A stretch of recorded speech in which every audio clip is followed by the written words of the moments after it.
Salut les humains et bienvenue dans ce nouvel épisode de la série AT, risques et périls. Eh oh. L'homme dont nous allons parler aujourd'hui Eh a révolutionné la physique de son Tu époque permets, je en suis formulant un peu en plein montage là. mouvement et Oui, de ben référence. justement, Il t'as a pas la également vague conduit des impression expériences de d'oublier pensée quelque chose? stupéfiantes sur les Ah oui, mouvements merde. grands. Ça tourne là? D'après toi. Oh, ça va. Hein. Alors, salut les humains. Comme vous le voyez, je suis en train de mettre la dernière main au montage d'un gros sujet qui marque une étape décisive depuis la création de la chaîne puisqu'il va contenir une animation. Oui, une vraie animation concoctée sur After Effects, tout ça, comme une vraie chaîne pro. Alors, quand je vous dis ça, j'imagine qu'un bon nombre d'entre vous doit se dire que, décidément, mais quel homme extraordinaire, capable tout à la fois d'écrire des textes instructifs et désopilants dans un style inimitable, de jouer la comédie avec une justesse et un naturel stupéfiant, de composer des musiques splendides et entêtantes, enfin bref, de cumuler toutes les qualités d'un véritable gentilhomme contemporain. Alors, certes, pour les domaines évoqués, je ne protesterai pas de l'acuité de votre jugement. Mais pour ce qui est des animations que vous pourrez admirer durant cette vidéo, elles ne sont pas le fruit de mon travail et de mon talent, mais celui d'une jeune femme qui m'a fait l'honneur de me contacter il y a quelques temps pour me proposer de travailler sur la charte graphique de la chaîne. Qui plus est, pour des clopinettes. Alors, vous l'aurez sans doute remarqué, depuis quelques épisodes, les miniatures ainsi que la typographie utilisée dans les vidéos et sur la chaîne ont changé. En vachement bien. Eh ben ça, c'est grâce à elle. Mais comme travailler bénévolement pour une chaîne YouTube qui ne nourrit même pas son auteur, ça ne fait pas vivre sa graphiste, il me semblait normal que la petite notoriété dont je bénéficie lui profite aussi quelque peu. Alors, pour la remercier de tous ses efforts et de son talent, vous aurez donc à cœur d'aller visiter son site, dont je vous mets l'adresse là en description, et de consulter son portfolio. Regardez-moi ça si c'est chouette.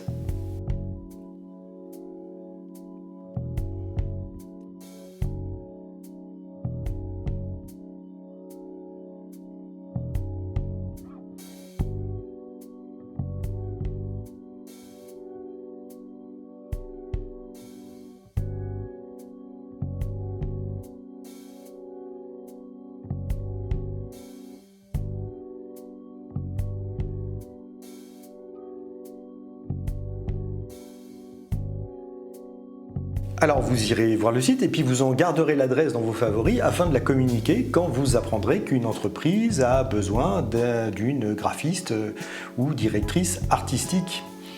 Voilà, alors à titre personnel, j'aime vraiment beaucoup ce qu'elle fait, vous vous en doutez.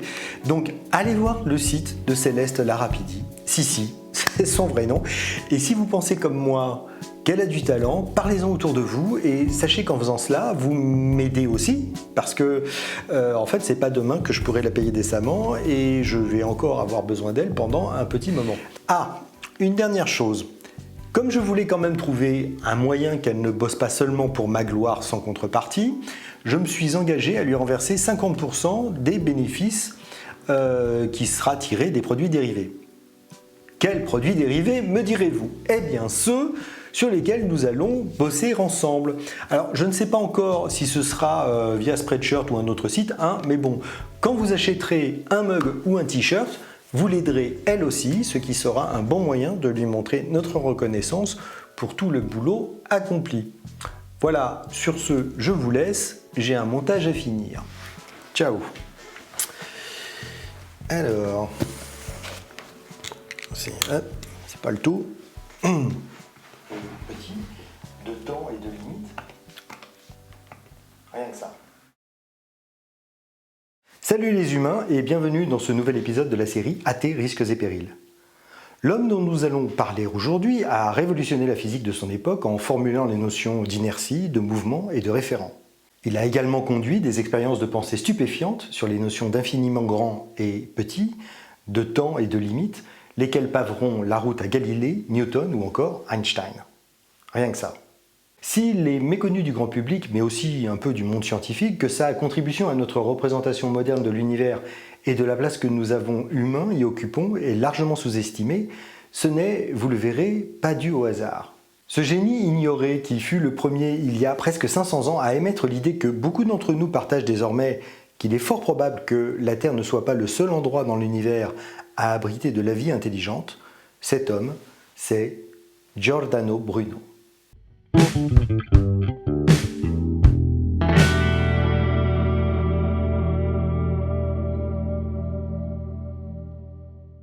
Il voit le jour en janvier 1548 à Nola, à une vingtaine de kilomètres de Naples, dans le sud de l'Italie, au pied du Vésuve. Son nom de baptême est Filippo. Bien que d'origine modeste, il va à l'école, puis quelques années plus tard, devient étudiant à l'université de Naples. Là, il approfondit sa connaissance du latin ainsi que de la littérature classique. Il découvre également la philosophie grecque et se passionne pour les débats qui opposent les platoniciens aux aristotéliciens. Merde, bon voilà. Il y étudie également la théologie, de même que la mnémotechnique, pour laquelle il montre d'ailleurs des dispositions hors du commun.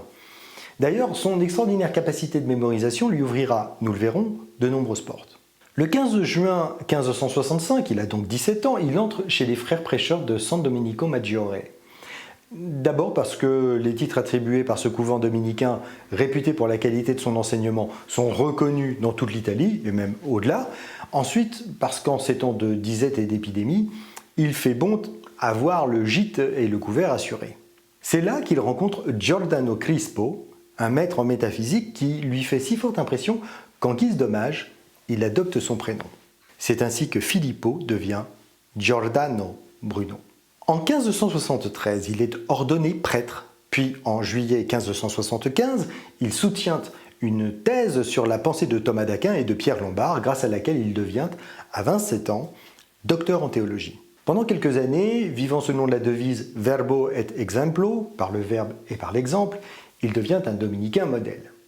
Cela ne va pas durer. Au fil des années, son insatiable appétit de lecture ainsi que sa mémoire exceptionnelle lui permettent de se forger une culture éclectique et, il faut l'avouer, assez peu orthodoxe, au centre de laquelle se trouve Erasme, un philosophe grec qui se revendique d'un humanisme et d'une pensée libre, émancipée de la tutelle religieuse. Cela, vous l'imaginez bien, ne sera pas sans conséquence sur le destin de Giordano, qui se passionne également pour la magie, l'hermétisme et la cosmologie, mais tout ceci hors du cadre théologique. Tout cela alimente lentement mais sûrement son intolérance envers le carcan idéologique que lui impose son ordre et l'université en général. Il faut dire que l'homme n'est pas du genre à plier les chines. Il dit de lui-même d'ailleurs qu'il est obstiné comme un peleur d'oignons. Ça a le mérite d'être clair. De fait, Bruno a de plus en plus de mal à endosser le rôle de dominicain modèle et dès sa première année de noviciat, des conflits éclatent avec sa hiérarchie. D'abord, pour avoir décroché des murs de sa cellule les représentations de différents saints et surtout de la Vierge Marie, il est accusé de profanation du culte marial. Le bougre ne s'en tient pas là puisqu'il va jusqu'à remettre en cause le dogme de la Trinité, hérésie qui, à peine 20 ans plus tôt, avait valu sa condamnation au bûcher à Michel Servette, dont vous pourrez découvrir, si vous ne la connaissez pas encore, l'épouvantable histoire en suivant le lien ci-dessus. Bref, Giordano fait tant et si bien qu'en 1576, il se retrouve avec 2 procès pour hérésie sur le dos, ce qui le contraint, après qu'il a été excommunié, à abandonner son froc et à quitter le couvent sans demander son reste. C'est sa première excommunication, ce ne sera pas la dernière. Commence alors pour le philosophe de 28 ans 16 années d'errance à travers toute l'Europe.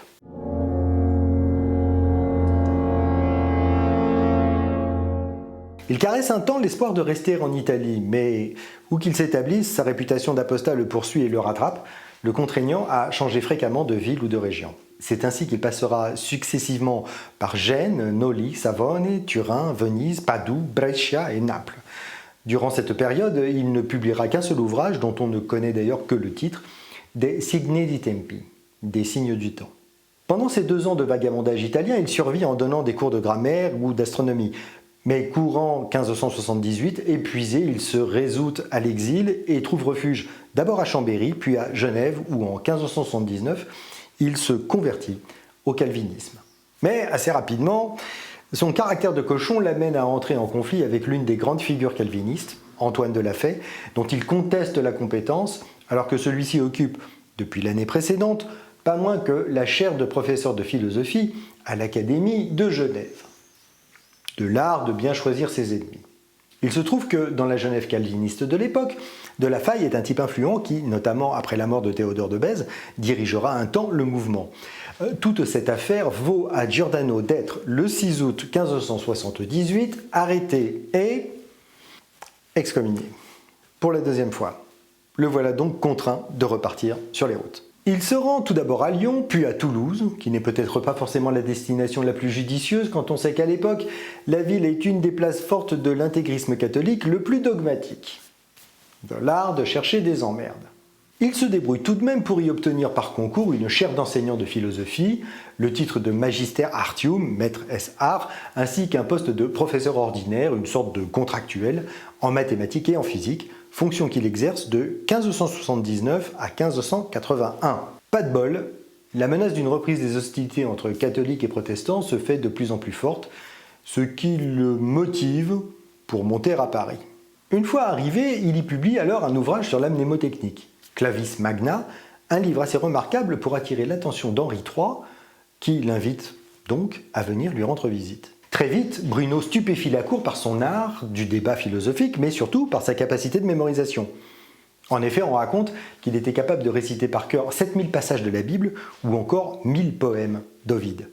Henri III crée alors pour lui, pour Bruno, au Collège des lecteurs royaux, ce qui deviendra plus tard le fameux Collège de France, un poste de lecteur extraordinaire, poste qui le dispense exceptionnellement d'assister aux offices religieux.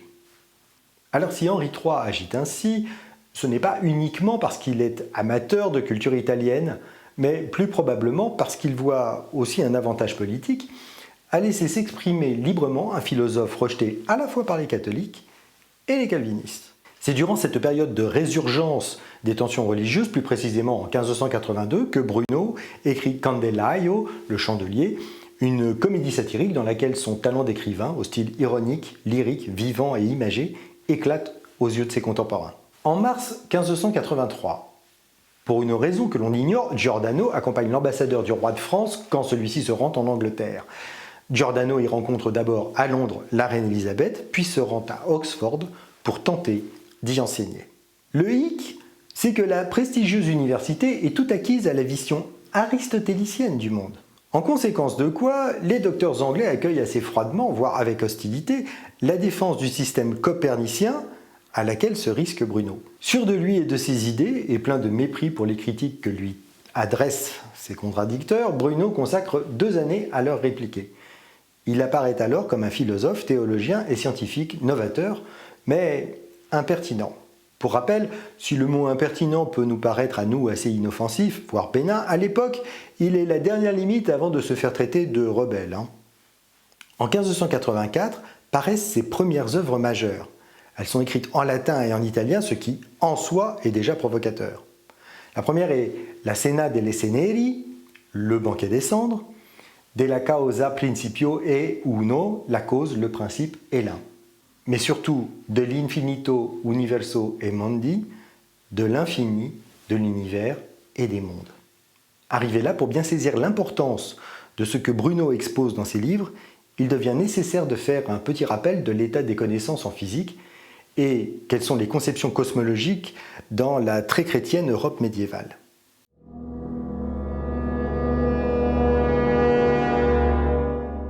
D'abord, il faut garder en tête qu'au XVIe siècle, se dire philosophe n'a pas vraiment le même sens qu'à l'heure actuelle. À l'époque, il n'y a pas de véritable séparation entre la philosophie et la physique, qui est considérée comme l'une de ses branches.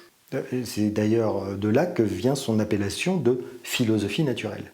Et c'est dans cette perspective d'un homme de la Renaissance qu'il faut comprendre le projet de Bruno d'écrire et vivre en philosophe.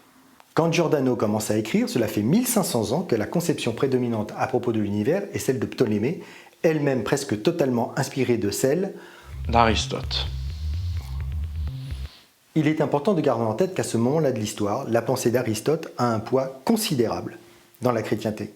Il faut avouer que le bonhomme est assez extraordinaire. Il naît en 384, avant Jésus-Christ, il devient le disciple de Platon, puis le précepteur d'Alexandre le Grand. Bon début.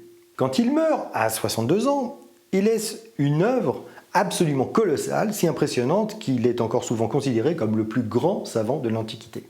De l'art de marquer l'histoire. Aristote écrit plusieurs dizaines de volumes dans lesquels il aborde aussi bien la médecine, la botanique, l'astronomie que la physique, pour laquelle il développe un modèle fondé sur l'observation et la perception intuitive des phénomènes. Modèle dont l'influence sera malheureusement déterminante pour les siècles à venir, puisque nous savons maintenant que la vérité scientifique est souvent contre-intuitive, en particulier en ce qui concerne la cosmologie ou l'astronomie. En l'occurrence, la conception aristotélicienne de l'univers est basée sur 3 dogmes fondamentaux. 1. La Terre est immobile, au centre de l'univers. 2. Il y a une séparation absolue entre le monde terrestre, imparfait et changeant, et le monde céleste, parfait et éternel. La limite étant l'orbite de la Lune. 3. Les seuls mouvements célestes possibles sont circulaires et uniformes, c'est-à-dire des cercles parfaits sans variation de vitesse. Mais au fait, pourquoi Aristote pense-t-il que la Terre est fixe ? Eh bien, très exactement, pour la même mauvaise raison que nos platistes contemporains. Il ne comprend pas la notion de système inertiel. Il estime que si la Terre était en mouvement, nous devrions percevoir les effets de son déplacement. Et il illustre son raisonnement ainsi. Si la Terre se déplaçait dans l'espace, un objet ne pourrait jamais tomber à la verticale de son point de départ, car durant le temps que durerait sa chute, la Terre se déplacerait, décalant d'autant son point d'arrivée. Comme ce n'est pas ce qu'il observe, pour lui, la Terre est fixe. Fermez le banc. La cosmologie aristotélicienne conduit à concevoir le monde comme un tout fini et bien ordonné, où la structure spatiale incarne une hiérarchie de valeurs et de perfection. Au-dessus de la Terre lourde et opaque, centre de la région sublunaire du changement et de la corruption, s'élèvent les sphères célestes des astres impondérables, incorruptibles et lumineux. Oh putain, c'est beau. Oui, hein. On voit là qu'il n'y a pas véritablement de frontière entre le monde physique et le monde spirituel, le premier étant en quelque sorte la manifestation du second. Dans cette conception métaphysique du monde, la Terre, nécessairement immobile, est au centre d'une sphère animée d'un mouvement de rotation continu et uniforme. Le reste de l'univers, en particulier les planètes, sont fixés sur un ensemble complexe de sphères successives dont les mouvements combinés dessinent les différentes trajectoires. La structure de l'univers d'Aristote est celle d'un univers de sphères emboîtées les unes dans les autres, un peu comme des poupées russes géantes ou encore, dirait-on, en pelure d'oignon. Et vous vous souvenez de ce que Giordano dit de lui-même ? Mais pourquoi Aristote argue-t-il d'un univers fini alors que, il le dit lui-même, la majorité des anciens philosophes ont pensé qu'il existait un corps infini ? Eh bien, son raisonnement est le suivant. Si le ciel est infini, c'est-à-dire s'il y a des étoiles infiniment éloignées de nous, et s'il se meut en cercle, il faut admettre que toutes ces étoiles qui se trouvent à l'infini auront fait le tour de la Terre en 24 heures, c'est-à-dire un temps fini, ce qui est une contradiction dans les termes. Effectivement, si la Terre est fixe, on se retrouve là devant une absurdité logique. Du strict point de vue du raisonnement, Aristote a raison. Seulement, si on se retrouve dans cette situation, c'est tout simplement parce que sa prémisse est fausse. Enfin, l'idée aristotélicienne que les astres ne se déplacent que selon des cercles parfaits est probablement à mettre en relation avec le concept pythagoricien de l'harmonie des sphères, conception que Platon, dont je vous le rappelle Aristote a été le disciple, expose dans la République. Cette représentation pythagoricienne de l'univers comme une harmonie du monde traversera tout le Moyen-Âge et survivra jusqu'au XVIIe siècle, puisque même des savants comme Kepler en envisageront la pertinence.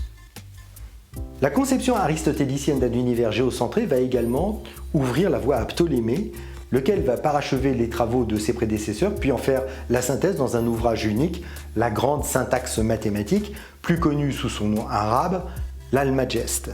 L'Almageste reprend dans ses grandes lignes la vision aristotélicienne du monde physique, avec les mêmes dogmes et principes. Immobilité de la Terre, dichotomie Terre-Univers, et propose un système physique et mathématique de représentation du ciel qui restera incontesté pendant près de 14 siècles. Tout ça pour dire qu'à partir du XIIe siècle, et durant les 4 à 5 siècles qui vont suivre, la pensée d'Aristote va accompagner le développement des universités et influencer fortement la philosophie et la théologie chrétienne, principalement via l'œuvre de saint Thomas d'Aquin. Quand l'Occident chrétien du XIIIe siècle redécouvre Aristote, les autorités ecclésiastiques ne le voient d'abord pas d'un très bon œil, car s'ils reconnaissent un Dieu premier moteur, il n'évoque pas une création du monde. Et là arrive Thomas d'Aquin qui opère une sorte de récupération, de christianisation d'Aristote. Il y parvient si bien que 50 ans après sa mort, sa canonisation assoit le thomisme, lequel tend à devenir la doctrine officielle de l'Église catholique. C'est donc cette représentation géocentrique de l'univers que les autorités ecclésiastiques, qu'elles soient catholiques, protestantes ou anglicanes, vont alors officiellement soutenir. L'univers est éternel et fini. Il est fini car parfait, puisque conçu par Dieu, qui est la perfection. Or, étymologiquement, parfait vient du latin perfecto, qui veut dire littéralement qui est accompli, qui est clos, c'est-à-dire qui est fini. De plus, comme visiblement les astres, les planètes, la Lune et le Soleil gravitent autour de la Terre, tout le monde peut le constater de visu, eh bien il est logique de considérer que celle-ci est au centre de l'univers. Pour couronner le tout, cet ordre des choses est théologiquement justifié, car selon le récit biblique de la Genèse, le ciel et la terre ont été créés par Dieu dans l'unique but d'accueillir la création dont le pinacle est l'homme. De surcroît, le concept d'une séparation entre le monde sublunaire, vulgaire et le ciel parfait correspond bien à l'idée chrétienne du royaume des cieux et à celui de l'élévation spirituelle. Et aussi à la chute, suite au péché originel, chute qui se poursuit pour les damnés sous la croûte terrestre, où se loge le feu de l'enfer. La science de l'époque confirme donc les écrits sacrés, tout est en ordre dans le meilleur des mondes. Le modèle aristotélicien, voire toute sa pensée, devient presque la seule philosophie enseignée dans les universités d'Europe. Désormais, l'autorité de celui que l'on nomme en toute simplicité le philosophe est telle qu'elle tient lieu d'argument. Si Aristoteles dixit, si Aristote a dit, le débat est clos. S'il n'est pas infaillible, il est indépassable. Les seuls débats qui opposent les astronomes de l'époque ne portent que sur le nombre, l'épaisseur ou la distance qui séparent les sphères célestes concentriques qui tournent inlassablement autour de la Terre. Personne ne remet en cause leur existence. Ne négligeons pas non plus le fait qu'au XVIe siècle, le contrôle qu'exercent les autorités religieuses sur les universités est presque total. Elles se montrent donc particulièrement réfractaires à toute remise en cause ou critique de l'enseignement en général. À tel point que le mathématicien et philosophe Ramus écrivit un jour à propos de la Sorbonne « Pour détruire de fond en comble ce repère de sophistes, c'est une mort intrépide et glorieuse qu'il faut accepter au besoin. » Sans doute parce que les enjeux religieux y sont particulièrement sensibles, c'est dans le domaine de la cosmologie que la forteresse aristotélicienne demeure inexpugnable. Pour le dire simplement, au moment où se forme la pensée de Giordano Bruno, le schéma cosmologique médiéval reste presque universellement le seul officiellement admis. Et là, Nico est arrivé! Révolution qui, à triple titre, cosmologique, philosophique et symbolique, porte légitimement son nom. Et oui, en 1543, soit 25 ans avant la naissance de Giordano Bruno, un chanoine et astronome polonais, Nicolas Copernic, va remettre en cause le modèle géocentrique du monde d'Aristote et de Ptolémée. Dans son livre De Revolutionibus Orbium Celestium, Copernic propose un modèle héliocentrique du monde dans lequel tous les mouvements planétaires sont centrés sur le Soleil. Oh le sagouin! Je ne te le fais pas dire. Car Copernic, en expliquant que la Terre n'est pas immobile, prétend, conséquence logique de sa première affirmation, qu'elle n'est plus au centre du monde. Folle hérésie. Selon lui, notre planète est animée d'un double mouvement. Le premier, qui la fait tourner sur elle-même en 24 heures, explique l'alternance des nuits et des jours. Et le second, qui la fait circuler autour du Soleil, explique simplement l'alternance des saisons et les cycles annuels. Selon Copernic, la Terre se comporte exactement comme toutes les autres planètes du système solaire, ce qui est, du point de vue théologique, une insupportable déchéance. Mais il garde tout de même un centre à l'univers, qui cette fois est occupé par le Soleil que Dieu a placé comme reposant sur un trône royal, et qui demeure fini et sphérique car cette forme est la plus parfaite de toutes. La sphère des étoiles fixes ne disparaît donc pas dans le système copernicien, mais elle est désormais arrêtée, comme une gigantesque gangue entourant la Terre en rotation, ainsi s'explique pour Copernic le mouvement apparent des étoiles dans le ciel nocturne. En même temps, ses dimensions s'élargissent considérablement, au point que son diamètre devient immense, ce qui étymologiquement signifie impossible à mesurer, donc littéralement incommensurable. Alors contrairement à ce que l'on croit parfois, Copernic ne va pas démontrer l'héliocentrisme. principalement parce qu'il n'en a pas les moyens techniques ou mathématiques. En fait, son argument principal est que le modèle qu'il propose est plus simple, plus logique et plus harmonieux que celui de Ptolémée. D'ailleurs, vous pouvez faire l'expérience vous-même. Prenez une feuille de papier, marquez un gros point, appelez-le la Terre. De là, essayez de dessiner le système solaire en traçant les orbites des différentes planètes. Pas évident, hein? Maintenant, partez du même gros point et nommez-le Soleil, puis dessinez le système solaire. Piece of cake. Il faut toutefois noter que le De Revolutionibus de Copernic, malgré son modèle révolutionnaire, a été reçu avec pas mal d'indifférence par les savants de l'époque.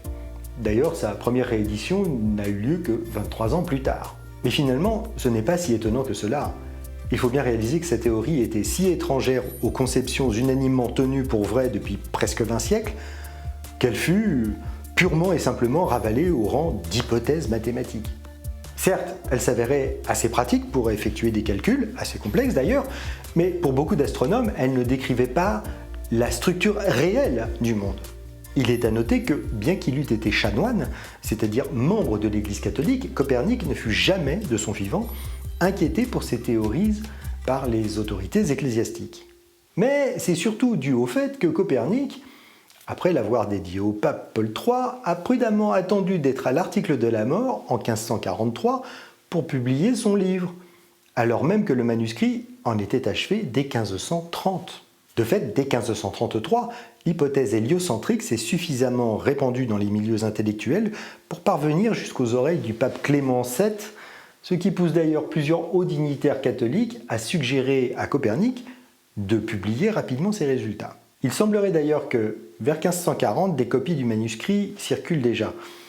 Mais ce n'est que lorsque Copernic est à l'article de la mort que paraît officiellement, en 1543, donc, chez un imprimeur luthérien de Nuremberg, l'ouvrage qui rendra son auteur immortel. Il se dit même que, dans les dernières heures de son agonie, Copernic aurait eu le bonheur d'en manier un exemplaire. Mais en 1616, avec la censure de la thèse de Galilée, son De Revolutionibus Orbium Celestium est finalement mis à l'index par l'Église catholique, prêtant alors le Saint-Siège uniquement le temps d'y apporter quelques corrections. L'annonce des 10 passages nécessitant d'être corrigés, c'est-à-dire ceux qui affirment la réalité du système héliocentrique, a lieu dès 1620. Mais bien que les modifications soient appliquées dans les années suivantes, l'ouvrage reste à l'index jusqu'en 1835. 1835, 3 siècles après sa parution. Preuve supplémentaire, s'il en manquait, que l'Église catholique a toujours combattu la science. Olivier, si tu nous regardes.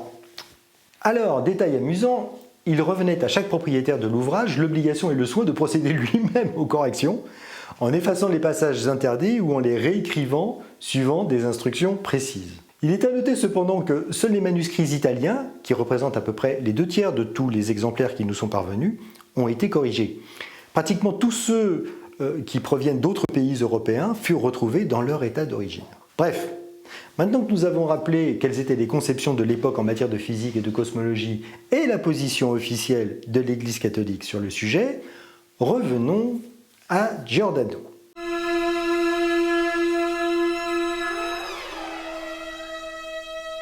Donc, nous sommes en 1584 et Giordano, après s'être colté avec les docteurs oxfordiens, quitte l'Angleterre pour revenir en France.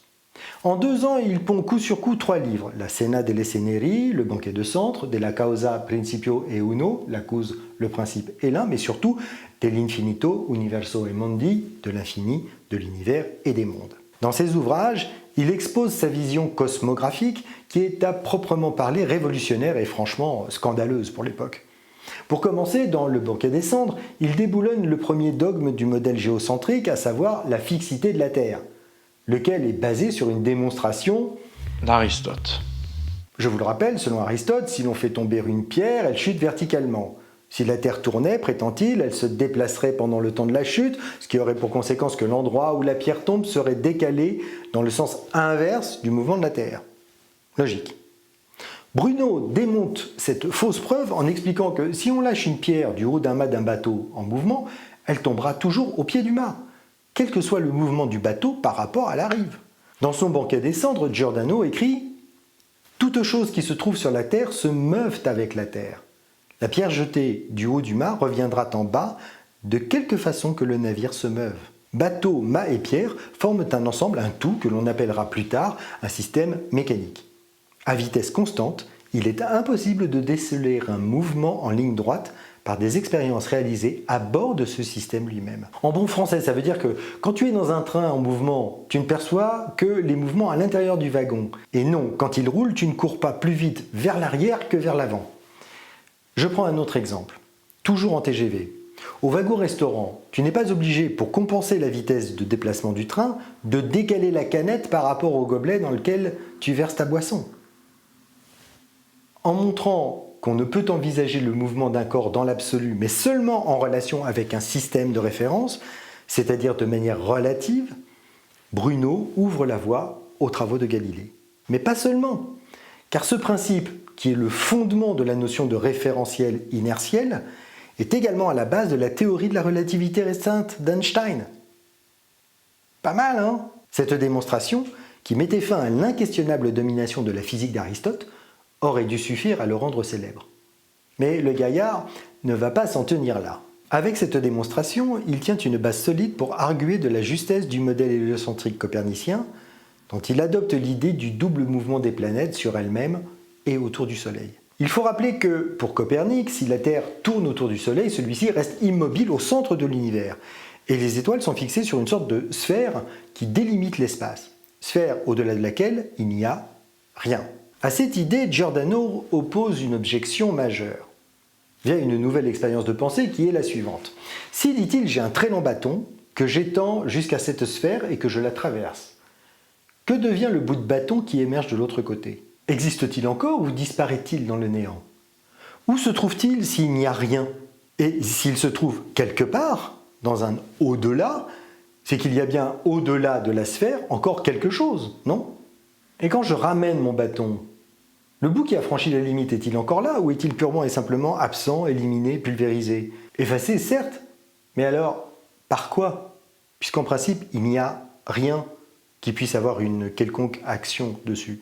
Très logiquement, Giordano estime qu'il n'y a aucune raison de considérer que ce qui échappe à nos sens n'existe pas. Pour lui, au-delà de ce que l'on voit, il y a quelque chose, et ce, à l'infini.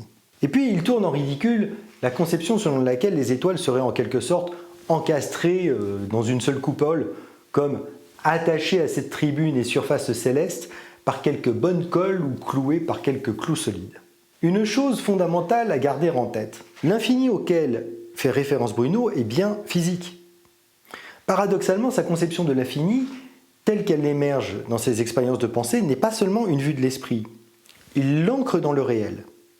Son infini n'est ni théologique, ni mathématique, pour deux raisons principales.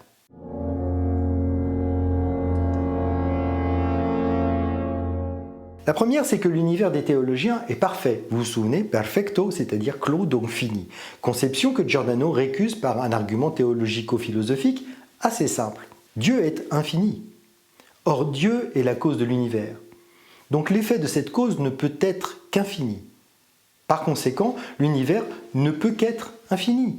Ce qui rentre, et ce n'est pas anodin, en flagrante contradiction avec le dogme chrétien. La seconde, c'est que Giordano n'est pas un bon mathématicien. D'ailleurs, il se défie des maths et l'exprime sous forme d'un aphorisme lapidaire assez connu « Metiri est mentiri ». Mesurer, c'est mentir. Cette défiance envers les mathématiques ne sera pas sans conséquence sur la façon dont sa pensée sera perçue et traitée durant les siècles suivants. Nous y reviendrons. Donc, Giordano est d'accord avec Copernic, la Terre et toutes les planètes du système solaire tournent sur elles-mêmes et autour du Soleil. Cependant, il va bien plus loin que son prestigieux prédécesseur. Poussant le raisonnement, il en vient à envisager que notre Soleil ne serait qu'une étoile parmi toutes les autres, autour desquelles tourneraient aussi des planètes qui nous seraient simplement invisibles à cause de la distance qui nous en sépare. Avec cette idée, Giordano en vient à envisager de renoncer carrément au concept de centre. Ce qui l'amène à dire, il n'y a aucun astre au milieu de l'univers, parce que celui-ci s'étend également dans toutes ses directions. De fait, son idée fait véritablement voler en éclats la notion même de ciel, de firmament solide selon la conception biblique, de sphère emboîtée, de voûte céleste ou même de sphère ultime. Désormais, le monde est sans clôture. Et à la place émerge la notion d'espace, la conception d'un univers homogène, c'est-à-dire identique à lui-même dans toutes ses directions. Giordano Bruno est le premier à avoir osé penser un univers sans barrière entre l'homme et l'espace dans lequel il est immergé. Cette hypothèse géniale marque une étape cruciale dans l'histoire des idées et aura des conséquences philosophiques immenses. Tirant les conséquences logiques de sa première transgression, Giordano en arrive dans son livre « L'infini, l'univers et les mondes » à envisager un univers peuplé d'une infinité de mondes. Il est donc d'innombrables soleils et un nombre infini de terres tournant autour de ces soleils, à l'instar des 7 terres, la Terre, la Lune, Mercure, Vénus, Mars, Jupiter, Saturne, que nous voyons tourner autour du Soleil qui nous est proche. Et il continue, s'il y a d'autres soleils, d'autres planètes, alors il n'y a aucune raison pour que ces dernières n'abritent pas, elles aussi, la vie. Alors, petit aparté, on notera que pour exposer son point de vue et ses idées, Giordano a recours à un effet de style assez commun à l'époque, celui de faire dialoguer 2 personnages.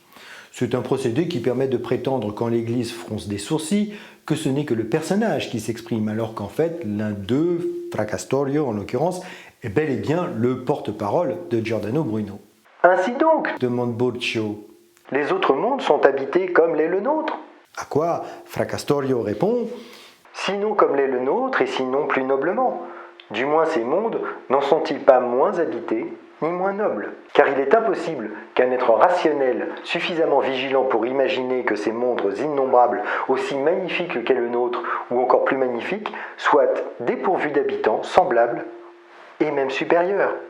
Je ne sais pas si vous saisissez bien l'audace d'une telle proposition.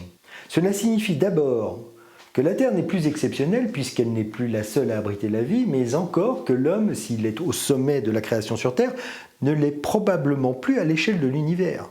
Hérésie absolue. En 1585, Giordano publie 3 nouveaux ouvrages dans lesquels il approfondit ses idées et pousse ses audaces. Son Spatio della Bestia Trionfante, l'expulsion de la bête triomphante, s'attaque aux attitudes calvinistes et catholiques. Le Cabala del Cavallo Pegaseo, la cabale du cheval Pégase, opuscule satirique, démolit systématiquement la vénérable référence aristotélicienne. Et enfin, dans des Glorici Furori, les fureurs héroïques, Bruno élimine l'idée d'un monde centré et présente un univers où Dieu ne réside nulle part. En octobre 85, il retourne à Paris où il entreprend dans Figuratio Aristotelici Physico Auditus, esquisse de la physique aristotélicienne, et Centum et Virginia Articuli de Naturae Mondo, 120 articles sur la nature et le monde, une critique serrée d'Aristote. En mai 86, il lance un défi aux docteurs parisiens et organise une dispute publique censée démontrer plusieurs erreurs d'Aristote. Mais l'événement tourne à son désavantage. Juin 86, privé de la protection d'Henri III qui, en cette période de crispation religieuse, ne peut plus se permettre de défendre un révolutionnaire, il décide de s'exiler en Allemagne où les esprits sont apparemment plus apaisés. Il enseigne un temps à l'université de Marbourg, puis de 86 à 88 à Wittenberg, puis la même année à Prague et finit par s'installer en 89 à Helmstedt, qui abrite une communauté luthérienne assez rigide. Vous le voyez venir ? Communauté dont, dès l'automne 89, après des heures avec sa nouvelle hiérarchie, Giordano se fait excommunier. Jamais 203, me direz-vous. De l'art de se forger un destin. Le revoilà parti sur les routes d'Allemagne et ses pas le mènent à Francfort où il réside jusqu'en 91. À cette époque, il rédige en latin plusieurs longs poèmes philosophiques qui témoignent de sa volonté d'organiser sa pensée. S'inspirant des philosophes grecs présocratiques, il remet au goût du jour l'atomisme, cette notion selon laquelle il existe des briques élémentaires dont tous les objets de l'univers sont constitués, ce qui le place en précurseur des études modernes sur l'atome. Giordano appelle monade une entité invisible correspondante au point des mathématiques et à l'atome de la physique. Pour Giordano, Dieu, minimum et maximum, est la monade suprême, d'où s'échappe éternellement une infinité de monades inférieures. Aussi, ce Dieu, en tant qu'il est absolu, n'a-t-il pas de rapport à nous ? Il n'en a que dans la mesure où il se communique aux effets de la nature plus intimement que la nature elle-même. De sorte que, s'il n'est pas la nature même, il est certainement la nature de la nature, et il est l'âme de l'âme du monde s'il n'est pas l'âme elle-même. Je sais, c'est pas Nous avons là une nouvelle illustration de la difficulté pour les penseurs de l'époque de parvenir à tracer une ligne claire entre ce qui relève de la physique et ce qui relève de la métaphysique, c'est-à-dire de la spiritualité. Toutes les formes de choses naturelles ont-elles des âmes ? Théophilo, porte-parole de Bruno, répond « Oui, une chose si petite et si minuscule qu'on voudra referme en soi une partie de substance spirituelle, laquelle, si elle trouve le sujet adapté, devient plante animale. Parce que l'esprit se trouve dans toutes les choses et qu'il n'est de minimes corpuscules qui n'en contiennent une certaine portion et qui n'en soient animés. » Entre deux allers-retours entre Zurich et Francfort, dont il s'est aussi fait expulser, c'est une manie, il accepte en août 1591 l'invitation d'un jeune patricien, Giovanni Mocenigo, à résider chez lui pour devenir son professeur particulier. Mais les deux hommes ne s'entendent pas. Mocenigo considère vite qu'il n'en a pas pour son argent, alors que Bruno considère que sa présence est déjà un honneur pour son hôte. Et pour cause. Si Bruno revient en Italie, c'est principalement dans l'espoir d'obtenir la chaire de mathématiques de l'université de Padoue, qui, comble de l'ironie, sera offerte à Galilée. Suite à cette déconvenue, Giordano fait alors savoir à son mécène qu'il désire prendre congé. Alors là, difficile de savoir exactement ce qui motive l'action de Mocenigo. Est-il simplement vexé par le souhait de Bruno de le quitter ou réellement scandalisé par les propos que tient son hôte ? Mystère. Toujours est-il que Mocenigo décide dans un premier temps de retenir Giordano prisonnier, puis de le dénoncer à l'Inquisition vénitienne, laquelle réagit promptement en venant dans la nuit du 23 au 24 mai 1592 arrêter Giordano pour le conduire à la prison de San Domenico di Castello où il est immédiatement incarcéré. Ce que nous savons du procès nous est parvenu grâce à des documents établis à Venise et par un résumé retrouvé en 1940 dans les archives personnelles du pape Pie IX qui a été publié en 1942. Les documents originaux du procès, ainsi que d'autres archives de l'Inquisition, ont été malheureusement définitivement perdus lors de leur transfert à Paris sur ordre de Napoléon. Tout au long du procès, qui durera 8 ans, l'acte d'accusation va évoluer et pas dans le bon sens, puisqu'il ne cessera de s'aggraver. D'ailleurs, dès 1593, 10 nouveaux chefs d'accusation sont ajoutés. Blanchi par les tribunaux vénitiens, Bruno est presque libéré. Mais la curie romaine semble vouloir lui faire payer son apostasie. Sur intervention personnelle du pape Clément VIII auprès du doge, ce qui est une procédure tout à fait exceptionnelle, Rome obtient son extradition et Bruno se retrouve dans les geôles vaticanes du Saint-Office. Le premier acte d'accusation se concentre sur ses positions théologiques hérétiques. Sa pensée antidogmatique, son rejet du dogme de la Trinité, son blasphème contre le Christ, sa négation de la virginité de Marie ainsi que de la transsubstantiation, que le Concile de Trente vient tout juste de confirmer. Mais ce n'est pas tout. Sont aussi relevés sa pratique de l'art divinatoire, sa croyance en la métempsychose, ainsi que sa vision cosmologique.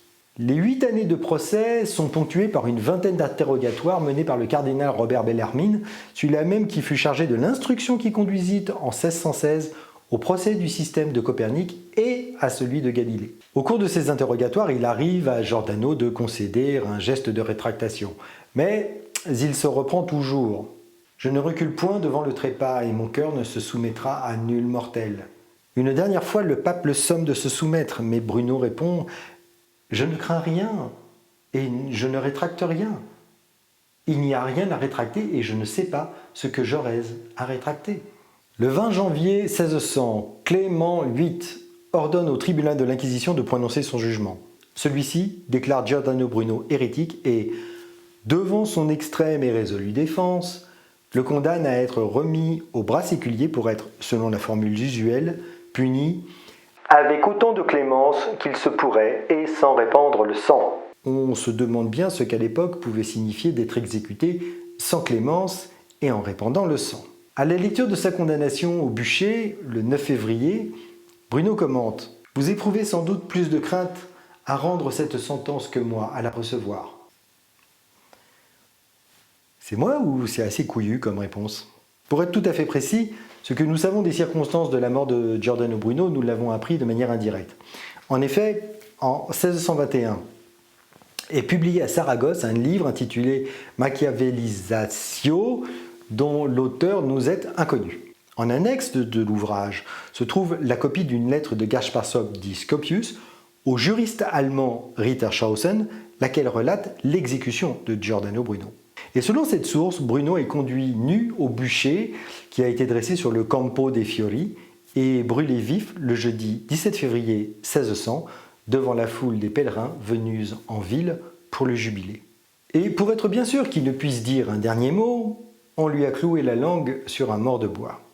Voici donc le triste récit et la fin atroce d'un des esprits les plus brillants de l'histoire.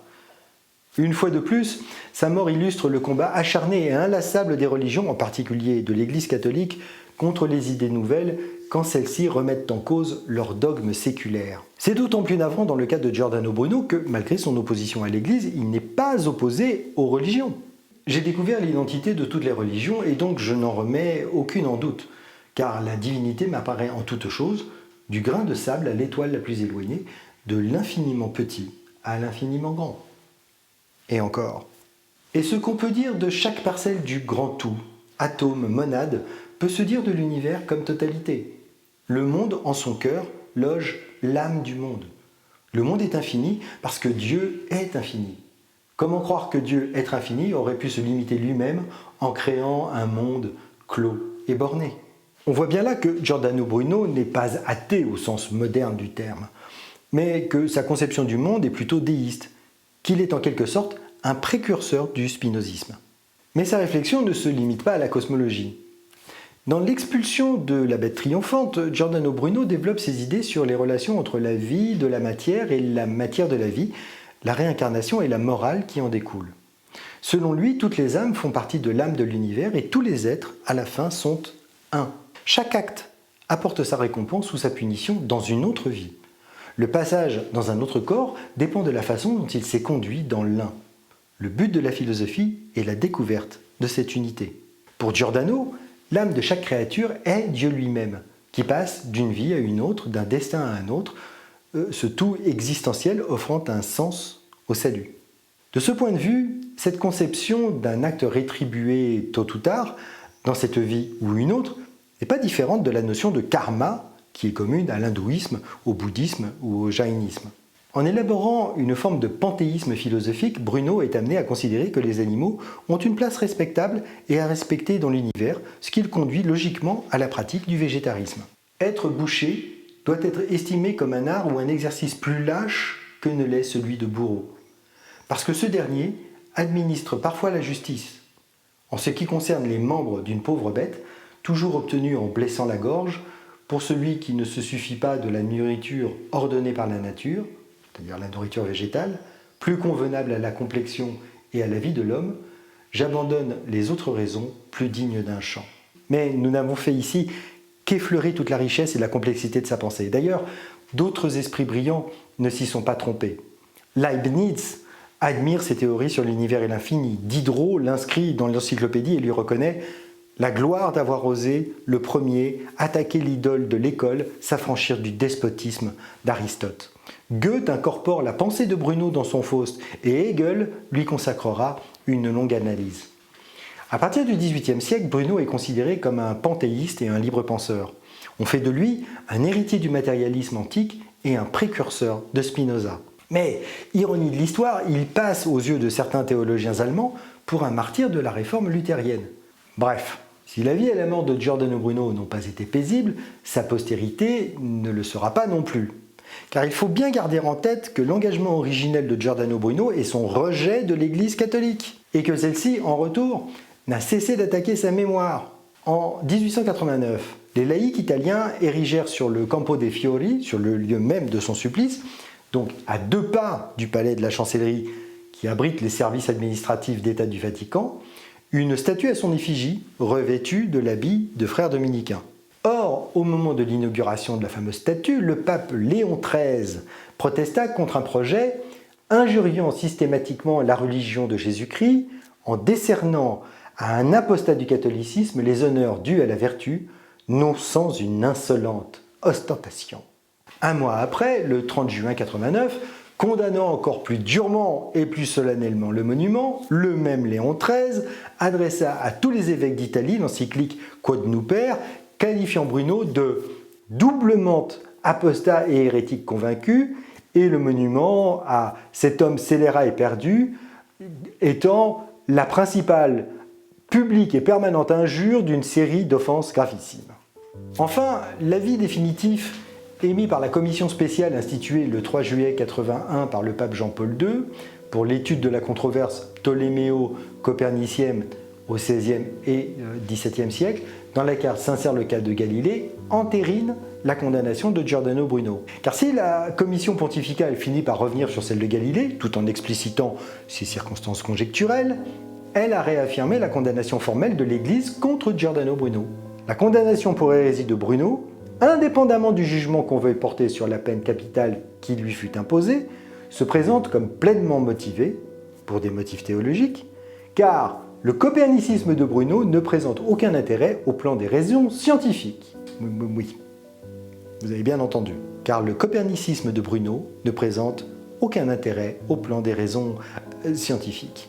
Autant pour la théorie selon laquelle l'Église est une amie des sciences. Olivier, si tu nous regardes, le 16 février 2000, à l'occasion du 400e anniversaire de sa mort, l'Église se repent tout de même du supplice infligé à Giordano Bruno. Selon le cardinal Paul Poupart, je ne crois pas que l'on puisse ou que l'on doive parler de réhabilitation, parce que s'agissant du cas Giordano Bruno, il n'y a pas les éléments nécessaires pour une telle entreprise, à l'inverse de ce qui s'est passé par exemple pour Jean Hus ou pour Galilée. Il précise même: la condamnation au bûcher n'est certainement pas un signe de respect de la personne, et conclut: l'action de l'Église contre la personne de Giordano Bruno est un de ces contre-témoignages dont aujourd'hui l'Église se repent. Sans déconner, il aura fallu seulement 400 ans aux puceaux en robe de pourpre pour arriver à cette conclusion. Vous me direz, mieux vaut tard que jamais, hein. Certes. En attendant, un homme a été exécuté de façon épouvantable pour avoir osé penser que la Terre, le Soleil et donc l'homme n'étaient pas au centre de l'univers, ni indépendants de son environnement. Ce qui, désormais, est une évidence scientifique que seuls les obsédés du culte et les fondamentalistes obtus refusent obstinément de reconnaître, terrorisés à l'idée que leur existence n'a strictement aucune importance dans la marche de l'univers. Alors qu'il suffit, pour vraiment profiter de la vie, d'accepter le fait que, jusqu'à preuve du contraire, on n'en a qu'une. Ciao. Ça y est, c'est fini ton truc? Ah, parce que là, c'est un peu long, en fait. Je dis, c'est un peu long. Tu crois qu'il y a encore des gens qui regardent ton zoom sur une statue? Oui, oh, c'est poétique, c'est émouvant, mais bon. Parce que je te signale que t'as oublié de leur parler de la trinité youtubesque. Oui, je suis terre à terre. Ah oui, s'il n'y a pas de pouce, pas de post et pas de partage, ta chaîne, elle ne se passe rien. Ah oui, je suis désolé, mais c'est comme ça. Oui, non, mais je sais, voilà, là, c'est triste. Ouais, merci à tout le monde, tout ça. Voilà. Et sinon, à part ça? Dans son De Innumerabilibus, Ah ouais, j'avais oublié ça. dans son De Innumerabilibus immenso Ouais. et Infigurabili Ah bah, dis donc. et Infigurabili. Infigurabili. Putain, t'es pas sorti de l'auberge, toi. Dans son De Innumerabilibus, Et que c'est triste. Innumerabilibus, Oh, Innumerabilibus immenso. oh bah, incroyable, tu l'as dit. Allez, vas-y, cette fois tu la tiens. Dans son De Innumerabilibus immenso et Infigurabili, Ouais. il réexamine sa cosmographie. Ah, c'est ballot, tu l'avais presque, dis donc. Bon, allez, on la refait. 3, 4.